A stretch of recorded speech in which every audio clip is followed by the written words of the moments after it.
Biologando, biologando, biologando.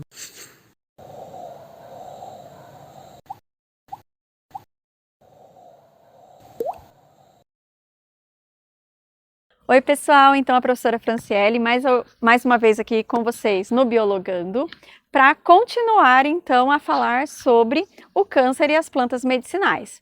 E agora o que a gente vai conversar? Quais são as plantas que podem prevenir a formação de tumores? Bom, para falar sobre isso, eu acho que a gente tem que voltar um pouco no tempo. Por quê?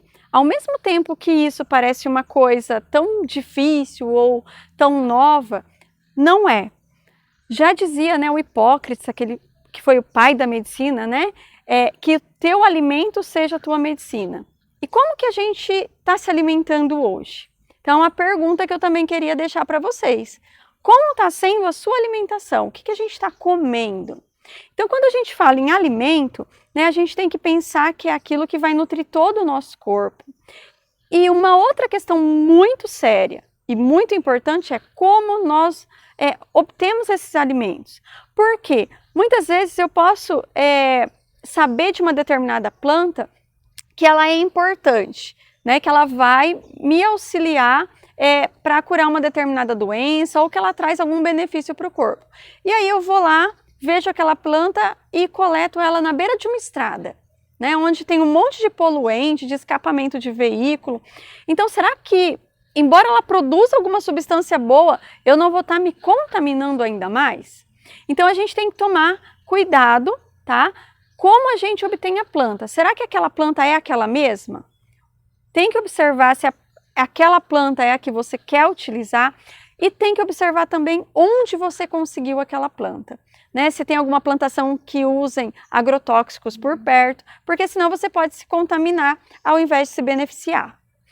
Bem, e aí vários vegetais, principalmente os que têm cores mais avermelhadas, a amora, por exemplo, né, o fruto da amora, a casca da maçã, a casca de ameixa, vários frutos, né, na casca, essa mais avermelhada que é possível, claro, a gente comer, tem compostos antioxidantes e compostos que também ajudam a prevenir o câncer por causa disso, né, porque evita uma oxidação das nossas células que causam aquele descontrole, né, aquela proliferação celular desordenada, como eu coloquei para vocês.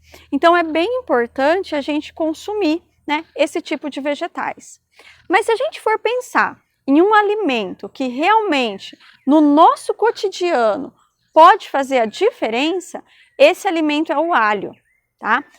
Algumas pessoas gostam, outras pessoas nem tanto.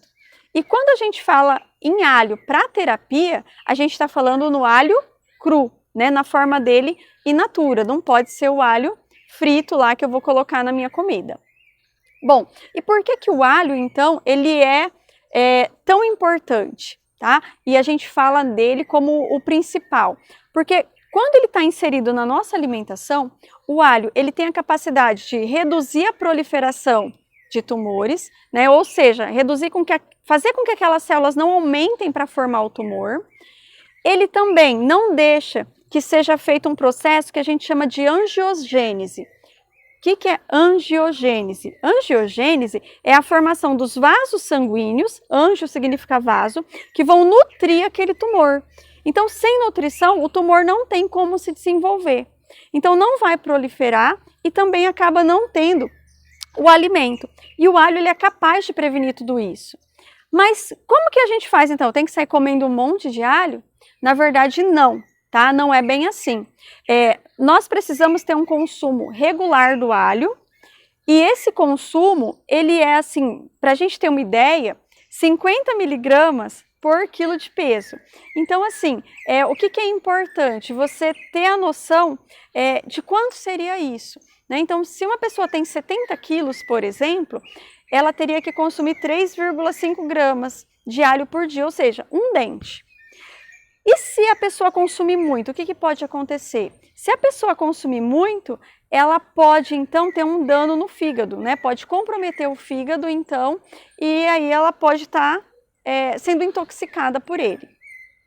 Então, o alho, consumido na forma in natura e em pequenas quantidades, ao longo da vida, pode então reduzir a proliferação dos tumores, né, a formação dos tumores.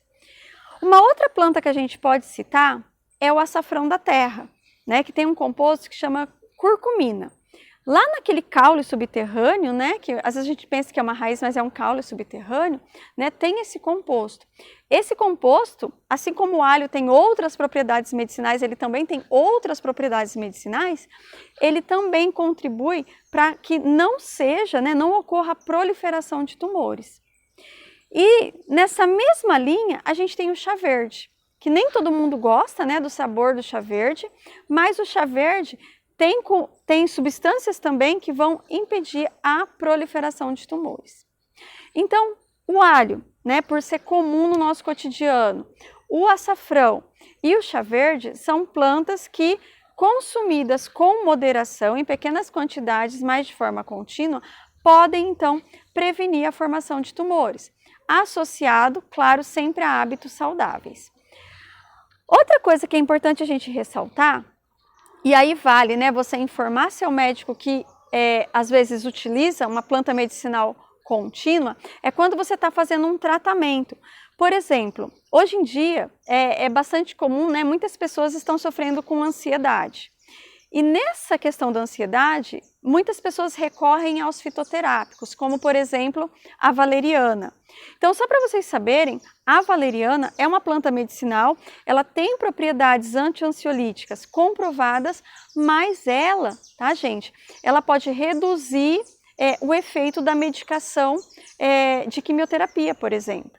Então, é preciso tomar cuidado quando você está fazendo uso de um medicamento e usando uma planta medicinal. Bem, então fica a dica, pessoal, procure a farmacopeia, procure informações seguras e lembre-se, né? Use as plantas medicinais, sim, mas em pequenas quantidades e é um hábito que a gente tem que colocar na nossa vida, tá? Para que a gente possa, então, tentar impedir essa proliferação tumoral. Espero que vocês tenham gostado, curtam e compartilhem.